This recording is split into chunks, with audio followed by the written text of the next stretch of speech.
23শে June doctor Shyamaprasad মুখোপাধ্যায়ের বলিদান দিবস উপলক্ষে দক্ষিণ কলকাতার জেলা যুব মোর্চার উদ্যোগে কলকাতার হাজরা মোড়ে যতীন দাস পার্ক সংলগ্ন একটি স্বেচ্ছায় রক্তদান শিবিরের আয়োজন করা হয়। এই অনুষ্ঠানে উপস্থিত ছিলেন রাজ্যের মুখ্যমন্ত্রী শুভেন্দু অধিকারী, যিনি কেওড়াতলা মহাশ্মশানে শ্যামাপ্রসাদ মুখোপাধ্যায়ের মূর্তিতে মাল্যদান করার পর এই রক্তদান শিবিরেও যোগদান করেন। দলীয় যুবকর্মীদের এমন মানবিক এবং সামাজিক উদ্যোগের প্রশংসা করে তিনি এই অনুষ্ঠানে বক্তব্য রাখেন। আমি আমাদের এই দুই ভাই সহ যুব মোর্চার সমস্ত কার্যকর্তা প্রত্যেককে আমি বাই নেম চিনি।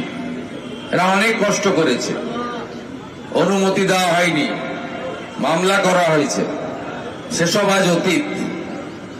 আমি আমার যুব মোর্চার প্রত্যেকটি ভাইকে, যারা রাষ্ট্রবাদের পক্ষে, দেশপ্রেমের পক্ষে, পরিবর্তনের পক্ষে লড়েছেন বলেই আজকে আমরা রাজ্যে ক্ষমতায় এসেছি এবং আপনারা সবাই মিলে ভারতীয় জনতা পার্টি আমাকে মুখ্যমন্ত্রীর দায়িত্ব দিয়েছেন, আমি এদেরকে ধন্যবাদ জানাই। আত্মবলিদান দিবসে এই মহামানবের স্মারক স্মৃতিসৌধ এবং মূর্তিতে প্রণাম নিবেদন করে পুষ্পার্ঘ দিয়েছি পশ্চিমবঙ্গ সরকারের পক্ষ থেকে। আপনারা শুনলে খুশি হবেন যে এই প্রথম পশ্চিমবঙ্গ সরকারের তথ্য সংস্কৃতি দপ্তর, কলকাতা কর্পোরেশন যৌথভাবে তারা ডক্টর শ্যামাপ্রসাদ মুখার্জির আত্মবলিদান দিবস পালন করেছে। শিবিরে উপস্থিত থাকা স্বেচ্ছায় রক্তদাতাদের উৎসাহিত করার পাশাপাশি যুবকর্মীদের এই সামাজিক ও মানবিক কাজের ভূয়সী প্রশংসা করেন মুখ্যমন্ত্রী।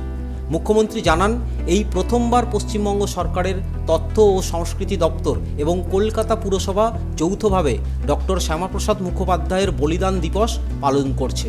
মুখ্যমন্ত্রী তার ভাষণে উল্লেখ করেন যে এর আগে যখন তিনি বিরোধী দলনেতা ছিলেন তখন এই হাজরা মোড়ে রক্তদান শিবির করতে নানা বাধা দেওয়া হতো এবং আদালতের অনুমতি নিয়ে কর্মসূচি করতে হতো।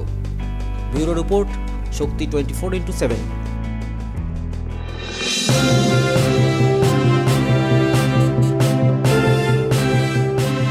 আপনারা দেখছেন শক্তি 24x7, voice of truth, power of people.